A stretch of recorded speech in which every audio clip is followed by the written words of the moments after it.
Hi, this is Hashtag Harry here at the Gfinity Arena. Last time I showed you how to set up your team and get your custom tactics sorted and stuff. This time we're going for some in-game action. We're going to show you the best ways to attack and the best way to defend. It's simple. Everyone's going to be a pro. Let's go. So first of all, the most important thing in football. You need goals to win games. So we're going to look at the most effective way to score on FIFA 19. So one of the main things with FIFA as well is when you've got the kickoff, you need to take your time. The worst thing you can do is give your opponent the ball straight away, because the way the team's set out, if that happens, the turnover could really cost you like that, and they might get in. So you need to take your time, bide your time, and just let the other player sit back and try and pin them in.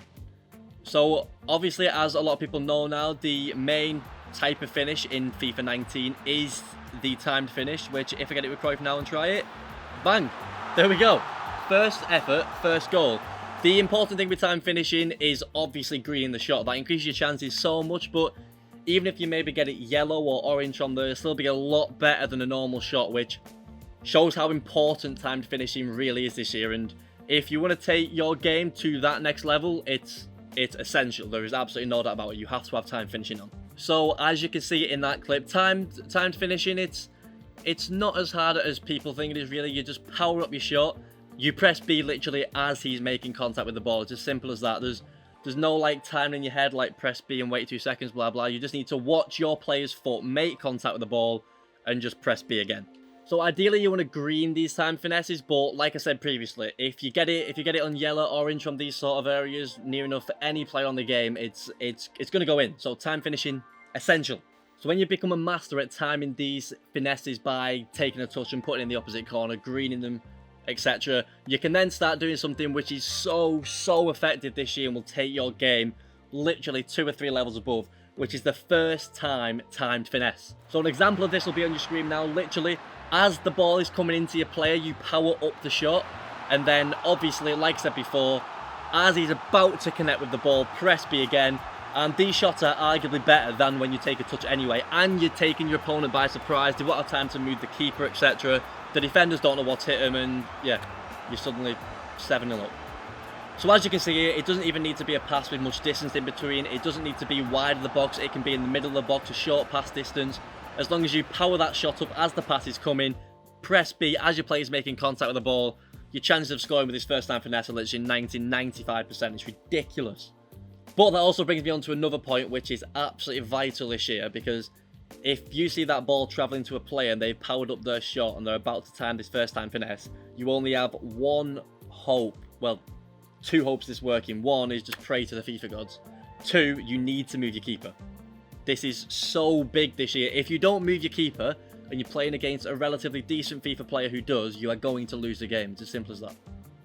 So the way to move your keeper this year is literally just clicking your right stick in on the controller and moving it side to side. You can go right, left, up, down, and yeah, you basically just need to guess where your opponent's going. It can work against you, like sometimes you'll feel stupid, but the amount of times it gets you out of trouble is definitely worth mastering this trick. So as you can see, my opponent's through on goal, my defence in absolutely no man's land. There's only one hope in hell that I save this game, and that is moving the keeper. He's cut inside, he's done a green finesse. So as far as the rest of the world is concerned, this is in. But no, that little goalkeeper movement, pressing at the right stick, just a little touch. Make sure you don't do it like really far, or the keeper's going to end up in the stand with the fans, and then it's definitely going to go in. But just press the right stick and a little touch upwards, obviously it would be, and you've just saved a certain goal. Happy days. So there it is, the most effective way to score on FIFA 19. And thus showing that you don't need to score the perfect goal this FIFA. Last FIFA it was more about working your way into the box, getting the driven shots.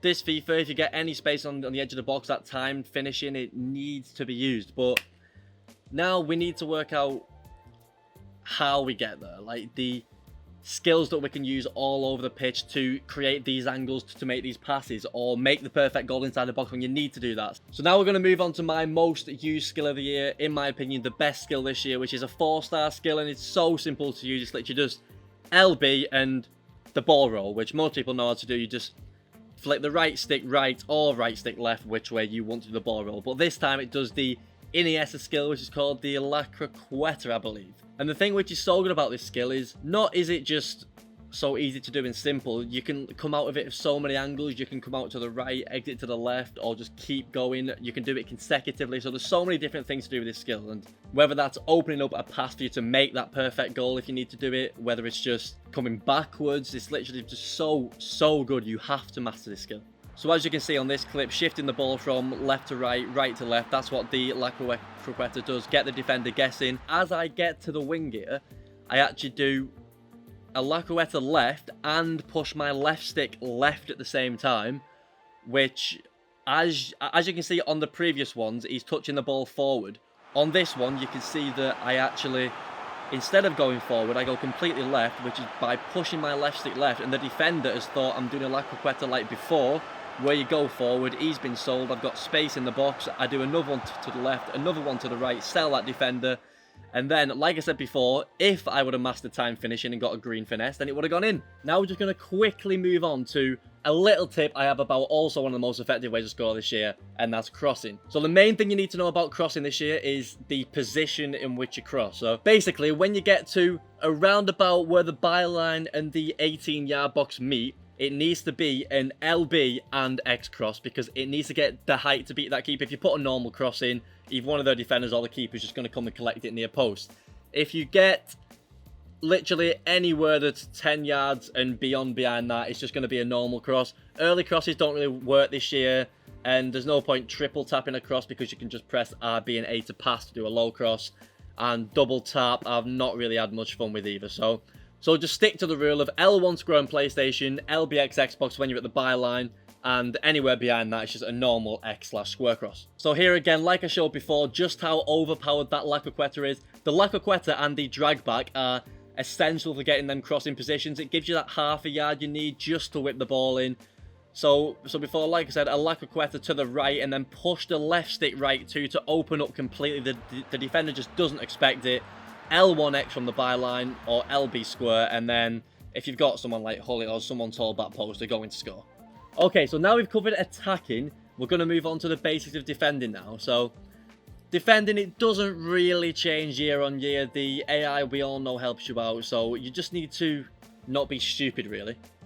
So the main thing to know is when your opponent's got the ball around the halfway line, they're waiting, they're being patient. They are basically waiting for you to rush out and make a mistake. So when you're defending, the golden rule, say if they're on your halfway line, they're passing it around, waiting for you to lunge out, you do not select your centre-backs in any cost. Your left back or right back, it's just too early. That's only last ditch. So what you need to do, you need to be switching between your midfielders, maybe even your attacker when you're pressing.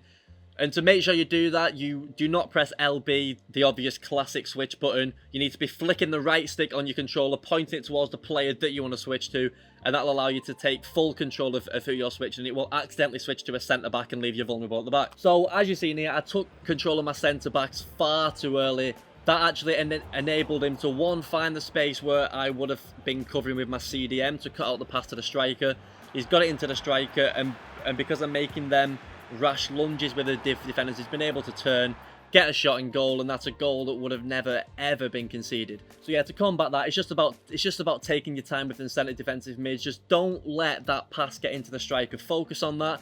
Maybe if there's a point when you know he can't make that pass, then start pressing with your other midfielders, your other striker. Just make sure it's not your centre back, and then say, I don't know, no one's perfect. Say if they do start getting in your defence and it's just their strikes in your defence, then you've got to take control of the defence, maybe a slide tackle, and then even if all else fails, like we covered before, you've still got your keeper and the FIFA gods to rely on. So there we have it. We've spoken about the basics and the most effective ways of attacking and defending on FIFA 19. Maybe send me some of your clips. No, make sure you subscribe to the Gfinity channel. Leave a like on this video if you've enjoyed it. Next video, I'll be talking about secrets in how to score free kicks and corners, which are vital on FIFA 19. So I'll see you there, and don't forget to hashtag it.